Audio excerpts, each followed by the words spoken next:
कल जो है ना थोड़ा सा हम लोग जितना पढ़े अभी तक उसके बारे में कुछ कुछ क्वेश्चंस आप लोगों से पूछेंगे, फार्मूला वगैरह या बेसिक कॉन्सेप्ट्स। ठीक है, तो आप लोग थोड़ा सा पढ़िएगा। ओके। चलिए, तो क्वेश्चन जो है हमारा, कल हम लोग इस टॉपिक कंप्लीट कर दिए थे। पावर से हम लोग रिड्यूस करते हैं ट्रांसमिशन लाइन में पावर लॉस को। ठीक है, उसके बाद फिर आज हम लोग पढ़ने जा रहे हैं कॉम्बिनेशन ऑफ रेसिस्टर्स, है ना, that is series combination and parallel combination. ठीक है। तो ये टॉपिक आप लोगों ने क्लास 10th में पढ़ ही रखा है, बट तो फिर भी हम लोगों को क्लास 12th में फिर से पढ़ना है, तो इसलिए हम लोग इसको और डीपली करेंगे और इसके ऊपर में क्वेश्चंस न्यूमेरिकल्स ज्यादा करेंगे, तो थोड़ा टॉपिक फैमिलियर हो जाएगा। ठीक है, तो पहले हम लोग सीरीज कॉम्बिनेशन किसको बोलते हैं और पैरेलल कॉम्बिनेशन किसको बोलते हैं। आप लोगों में से कोई है जो बता सकता है what is, how can you identify series और पैरेलल कॉम्बिनेशन? फिर इफ कोई है जो कनेक्शन बता में सकता है? रजिस्टर्स लाइन बाय लाइन लगे रहते हैं। लाइन बाय लाइन, ये अच्छी बात है। और पैरेलल में लाइन बाय लाइन नहीं लगे रहते हैं। हम्म। फिर इफ में अच्छे मतलब कम अमाउंट में करंट फ्लो होता है। कम अमाउंट में करंट फ्लो होता है, अच्छा, ये कहाँ है सर? हाँ ठीक है, और बोलिए, कैसे हम आइडेंटिफाई करते हैं? जैसे आपको सर्किट दिया हुआ है, ठीक है, वो सीरीज में है या पैरेलल में है, आप कैसे आइडेंटिफाई करेंगे? आई कांस्टेंट है। क्या आई कांस्टेंट रहेगा? ये भी अच्छी बात है, बट आपको करंट फ्लो करता हुआ दिखाई तो नहीं देगा ना सर? करंट फ्लो कर रहा है, आई आपको दिया हुआ नहीं है। आपको बस एक सर्किट दिया है, ये बताना है कि वो सीरीज में है या पैरेलल में है। ठीक है, जैसे एक मैं आपको ये सर्किट दे रहा हूं, ठीक है, तो यहाँ पर ये रेसिस्टर है, ये रेसिस्टर है और ये रेसिस्टर है। ठीक है, समझ जाना, ये 3 रेसिस्टर है। ठीक, ये तीनों रेसिस्टर साथ में सीरीज में है या पैरेलल में है, ये बताइए। सीरीज में। कैसे पता चला कि सीरीज में है? सिर्फ एक ही वाट के थ्रू। क्या दिख रही है? सेम करंट फ्लो हो रहा है फिर। Same current? आपको करंट, यहाँ पर तो मैंने बैटरी लगाया ही नहीं, करंट फ्लो ही नहीं हो रहा है, कैसे पता चल गया आपको? सर पहले रजिस्टर का एंड पॉइंट दूसरे रजिस्टर के शुरू के पॉइंट के सामने है। हाँ, yes, this is the logic. First वाले रेसिस्टर का जो एक एंड है, ठीक है, जैसे ये पहला रेसिस्टर यहाँ से शुरू हुआ, तो इसका एक एंड पॉइंट दूसरे वाले रेसिस्टर के एंड पॉइंट से कनेक्टेड होता है। ठीक है, फिर दूसरे रेसिस्टर का एंड पॉइंट तीसरे रेसिस्टर के एंड पॉइंट से, एंड पॉइंट मतलब एक शुरू होगा एक एंड होगा, तो अब इस दोनों में हम लोग किसको एंड बोलेंगे?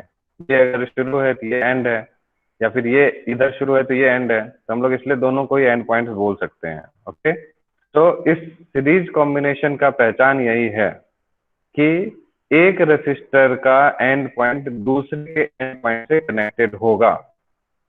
ठीक है, और सबसे सिंपल बात, वायर जो है एक रहेगा या एक से ज्यादा रहेगा?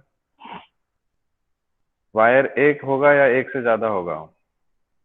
एक। सिंगल वायर होगी। ठीक है, सीरीज कॉम्बिनेशन को पहचानने का तरीका है कि वायर जो है वो सिंगल होगी। समझ आ गया? ठीक है, कोई दिक्कत इसको समझने में? तो to resistors are to be said in series, are said to be in series if only one of their end points is joined. ठीक है, समझ गए? इसकी their end points is joined, इसका फर्स्ट वाले रेसिस्टर का एक एंड दूसरे वाले रेसिस्टर का एक एंड अगर आपस में ज्वाइंट है, दोनों एंड नहीं ज्वाइन होना है, ठीक है, सिर्फ one end of a resistor is and point one end of the resistor is joint, ठीक है, तो हम लोग उसको सीरीज कॉम्बिनेशन बोलते हैं, ठीक है। और पैरेलल किसको बोलते हैं? जैसे ये देखिए आप, ये सीक्वेंस आपको दिख रहा होगा, इस वाले रेसिस्टर का एक एंड यहाँ पर खत्म हो रहा है, दूसरा एंड यहाँ पे खत्म हो रहा है, ठीक है। दूसरे वाले रेसिस्टर का एक एंड यहाँ पर है और दूसरा एंड यहाँ पर है, मतलब सबके दोनों दोनों एंड आपस में एक ही जगह पर कनेक्टेड हों, ठीक है। जैसे यहाँ से चला, देखिए यहाँ पे खत्म हुआ, फिर यहीं से चला, फिर एक ही जगह पर, यानी कि दोनों का एंड पॉइंट जो है ना एक जगह पे खत्म हो रहा हो, फिर ऐसे चला, ऐसे खत्म हुआ, यानी इन सब का एक पॉइंट यहाँ पर एक जगह से शुरू हो रहा है और खत्म भी सारे एक ही जगह पे हो रहे हैं, ठीक है। यानी कि जिनके दोनों पॉइंट्स है ना, दोनों एंड्स कनेक्टेड हैं आपस में, ठीक है, तो उसको हम लोग क्या बोलते हैं? Parallel connection. और वायर देखिए यहाँ से आपका वायर जो है डिवाइड हो जाता है ना, समझ गए? तो एक से ज्यादा वायर हो गया तो पैरेलल, और सिंगल वायर है तो सीरीज, ठीक है इतना। So two or more resistors are said to be in parallel if one end of all the resistors, ठीक है, is joined together and similarly the other ends are joined together. Similarly other ends are joined together. Clear है सबको ये बातें? Series और parallel combination को समझना कुछ मुश्किल है? बोलिए। No sir. ठीक है, अब हम क्या करते हैं, एज्यूम कर लेते हैं कि टू रेसिस्टर्स है, ठीक है, उसको हमने बैटरी से कनेक्ट कर दिया, ठीक है, टू रेसिस्टर को बैटरी से कनेक्ट कर दिया, ठीक है। ये हमारा वोल्टेज, ये हमारा रेसिस्टर R1 और ये हमारा रेसिस्टर R2, ठीक है। तो यहाँ से जितना चार्ज, बैटरी से जितना चार्ज निकलेगा वो रेसिस्टर R1 के थ्रू फ्लो होगा, और जो चार्ज R1, क्योंकि वायर सिंगल है, जितना चार्ज ये रेसिस्टेंस R1 यहाँ से छोड़ेगा, यहाँ से जो बचेगा वो सारा का सारा चार्ज R2 रेसिस्टर ले लेगा, ठीक है। इसका मतलब है जितना चार्ज यहाँ फ्लो हो रहा है उतना चार्ज यहाँ फ्लो हो रहा है, और rate of flow of charge को हम लोग क्या बोलते हैं? करंट बोलते हैं। So we can say that current in R1 and current in R2 will be same, क्योंकि वायर सिंगल है, जो भी पोटेंशियल यहाँ वजह सर्किट में करंट चार्ज फ्लो होगा, नंबर ऑफ इलेक्ट्रॉन्स जो भी फ्लो होंगे उसकी वजह से चार्ज फ्लो होगा, और जितना चार्ज R1 में है उतना ही चार्ज R2 में जाएगा, क्योंकि उसके पास कोई और तीसरा रास्ता नहीं है। इसका मतलब है कि rate of flow of charge दोनों में R1 और R2 में सेम है। So we can say that current will be same in series connection. Okay, कोई प्रॉब्लम? तो अब आप यहाँ पर ओम्स लगा सकते हैं, V इक्वल टू क्या होता है? I इंटू R, ठीक है। तो यहाँ पर कितना वोल्टेज है, यहाँ पर हम वोल्ट मीटर लगा देंगे अक्रॉस में पैरेलल में, तो इस जगह पर कितना वोल्टेज ड्रॉप होगा? तो वोल्टेज इक्वल टू करंट है हमारा I, और रेसिस्टेंस कितना है? R1। और दूसरे वाले में भी अगर हम लोग वोल्ट मीटर लगाएंगे तो यहाँ पर जो वोल्ट मीटर की रीडिंग होगी V2, ये था हमारा V1, V2 कितना हो जाएगा? That is equal to I into R2। कोई दिक्कत किसी को समझने में यहाँ तक? बोलिए। V1 और V2 पता चल गया? हाँ, तो दोनों रेसिस्टर के अक्रॉस कुछ ना कुछ वोल्टेज होगा। आप देखिए ये जो दोनों V1 यहाँ पर और V2 जो वोल्टेज ड्रॉप होगा वो दोनों है इसके संग, दोनों का सम इसके बराबर होगा। So we can say that this V is equal to V1 plus V2। बोल सकते हैं? बोल सकते हैं? और V दिया IR1 प्लस IR2, ठीक है। और यहाँ से आप ये देख सकते हैं ये हमारा V है, तो यहाँ से I आपका कॉमन आ गया, स्क्रीन फ्रीज हो गया है। स्क्रीन फ्रीज हो गया है, ओके।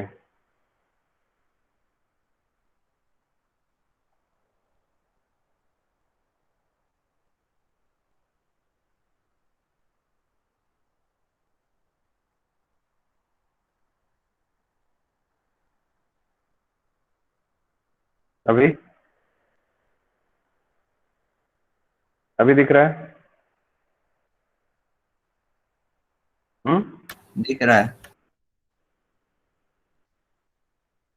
ठीक है, तो V equal to I into, मतलब V equal to V1 plus V2 करेंगे तो IR1 प्लस IR2, यहाँ से हो गया I into R1 plus R2।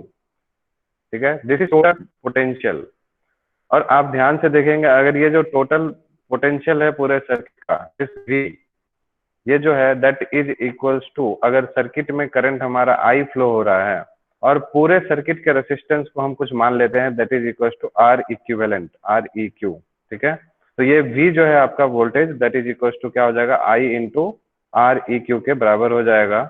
यहाँ से I और I कैंसिल हो गया, हम लोग ये बोल सकते हैं दिस R इक्विवेलेंट, है ना, is equals to R1 plus R2। ठीक है, आ रही बात समझ में? दिस R इक्विवेलेंट यानी सीरीज में अगर रहेगा तो R1 प्लस R2। ठीक है, और यही 3 रजिस्टर हो गया एक, मतलब R1 फिर R2 फिर R3, तो आपका R1 plus R2 plus R3 बन जाएगा।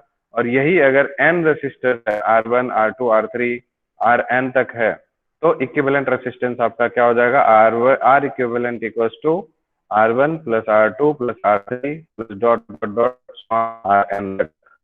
समझ आ रहा है आपको? आवाज आ रही है? सर वॉइस ब्रेक हो रहा सभी को? है। Yes sir. सभी के लिए वॉइस ब्रेक हो रहा है? ओके, अच्छा ठीक है। ये बताइए आप लोग, resistor in series and parallel आप लोग जानते हैं पहले से अच्छे? Yes sir. Yes sir. या सबको मालूम है? Yes sir. ओके, ठीक है, फिर एक काम करता हूँ मैं, मतलब कि समराइज कर देता हूँ और इसके ऊपर हम लोग क्वेश्चंस कर लेंगे। ठीक है, तो जल्दी जल्दी इसको मैं समराइज कर देता हूँ फिर आप लोग, क्योंकि आज नेटवर्क की ज्यादा ही इशू है। ठीक है, तो अब ये हमारा किस चीज में, ठीक है, और मैं इसका थोड़ा क्या कर, वो नोट्स जो सेंड किया हूँ ना, उससे आप लोग पढ़ लीजिएगा तो ज्यादा अच्छे से क्लियर हो जाएगा। अब हम लोग क्या करते हैं, इसको पैरेलल में ले लेते हैं। ठीक है, तो पैरेलल में अगर हम लोग सपोज सर्किट एज्यूम करते हैं, ठीक है, इस तरह से, तो ये हमारा R1 है और ये R2 है। ठीक है, जब इसको हम लोग बैटरी से कनेक्ट करेंगे पैरेलल सर्किट को, ठीक है, तो यहाँ से V पोटेंशियल है, यहाँ से करंट निकला है, तो कनेक्शन में जो है, ठीक है, करंट डिवाइड होता है। ठीक है, सीरीज में हमने देखा था करंट जो है सेम रहता है, पैरेलल कनेक्शन में करंट डिवाइड होता है। ठीक है, तो इसमें I1 और में I2 करंट फ्लो होना शुरू हो जाएगा। ठीक है, so we can say that the total current I is equal to I1 plus I2। ठीक है, क्योंकि वायर दो है तो अलग अलग करंट फ्लो होगा। समझ गए? क्योंकि यहाँ से जो भी वोल्टेज होगा निकलेगा, सॉरी, जहाँ से जो भी चार्ज निकलेगा वो कुछ चार्ज इस वाले वायर में फ्लो होगा, कुछ चार्ज इस वाले वायर में फ्लो होगा। इस वजह से rate of flow of charge को हम लोग करंट बोलते हैं, इसलिए दोनों में करंट भी अलग अलग फ्लो करेगा। ठीक है, तो अब यहाँ पर पैरेलल में जो है वोल्टेज या पोटेंशियल डिफरेंस सेम रहता है, तो R1 वाले रेसिस्टर में जो पोटेंशियल डिफरेंस होगा, ठीक है, वो हमारा हो गया V equal to I1 into R1, और दूसरे वाले में R2 वाले में जो पोटेंशियल डिफरेंस होगा is equal to I2 into R2। ठीक है, आवाज आ रही है अभी?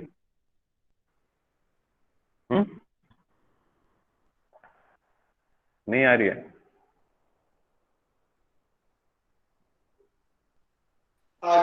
ऑडिबल नहीं है क्या? आ रही है ना? ठीक है, सो यहाँ से आप देखिए, यहाँ से I1 की वैल्यू हम लोग रख देंगे I1 इंटू R1 रखना था, तो I1 की जगह पे क्या हो जाएगा, V अपॉन R1, और I2 की जगह पे हो जाएगा V अपॉन R2। तो I equal to I1 plus I2 है पैरेलल कनेक्शन में, तो this is equal to we upon r one plus v upon r to.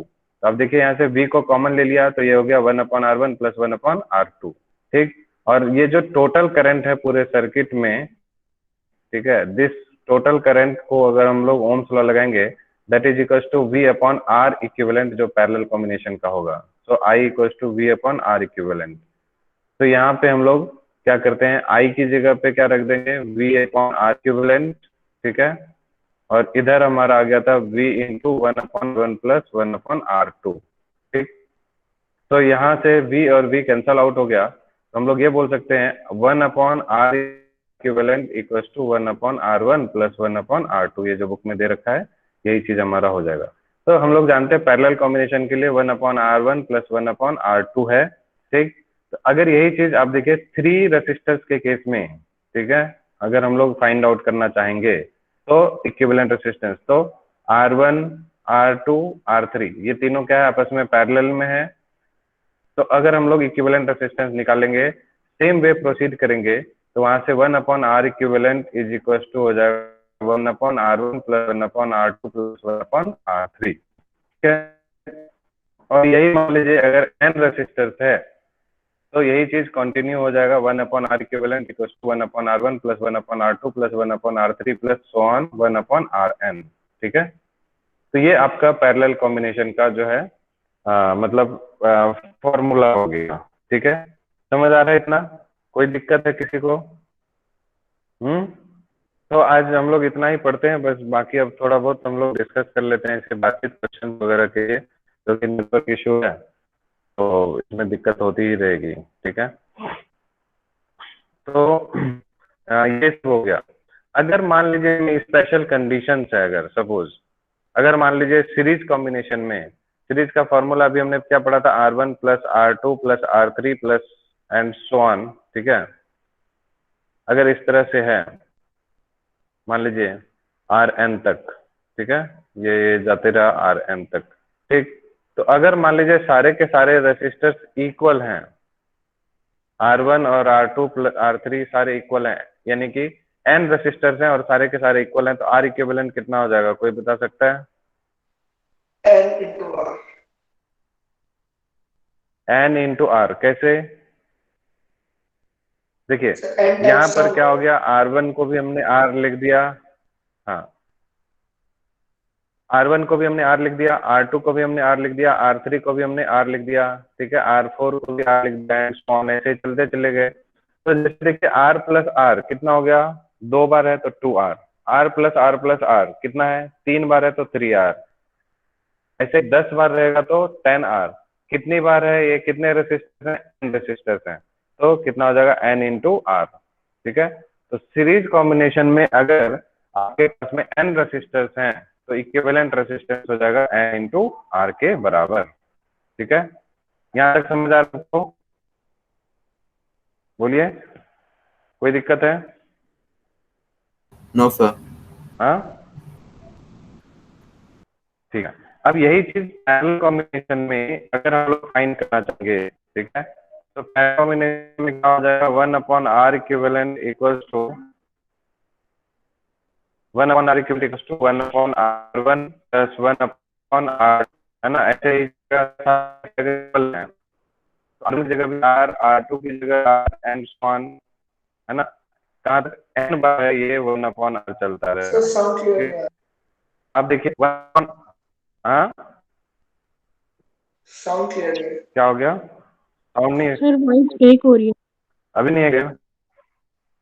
अब ठीक है सर। ठीक है, फिर आज हम लोग जो है इसको, ठीक है, ये लास्ट है, इसको करके हम लोग कंक्लूड कर देते हैं। ठीक है, तो देखिए 1 upon r plus 1 upon r plus 1 upon r n बार है, इससे हम लोग इसको क्या लिखेंगे, n upon r, this is equal to 1 upon are equivalent.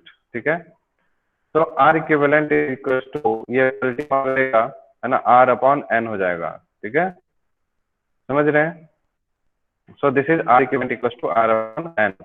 देखिए सीरीज में, है ना, क्या हो जाता है, n से मल्टीप्लाई हो जाता है, याद रखें, सीरीज में क्या हो जाएगा, से मल्टीप्लाई हो जाएगा, और पैरेलल में n से डिवाइड हो जाता है, सेम। ठीक है, समझ आ रही बात, कोई दिक्कत? इतना समझने में? ठीक है। अब पैरेलल में ना शॉर्टकट एक फॉर्मूला होता है, जैसे 1/r इक्विवेलेंट इक्वल्स टू हम लोग बोलते हैं 1/r1 प्लस 1/r2।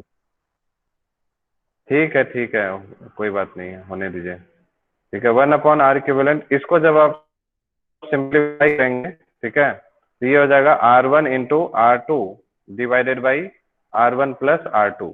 अगर दो रेसिस्टर्स पैरेलल में लगे हुए हैं तो उसका ये शॉर्टकट बोलते हैं इसको। ठीक है, शॉर्टकट अगर हम निकालेंगे तो R1 R2 दोनों रेसिस्टर को मल्टीप्लाई कर दीजिएगा, divide by R1 plus R2 दोनों का सम। ठीक है, ओके, ठीक है। आज बहुत बड़ा ये साउंड की प्रॉब्लम हो रही है, तो ये सब बेसिक फॉर्मूले हैं। ठीक है, इसको याद रखना है और इसके बेस पे क्वेश्चंस करना है। ठीक है, सीरीज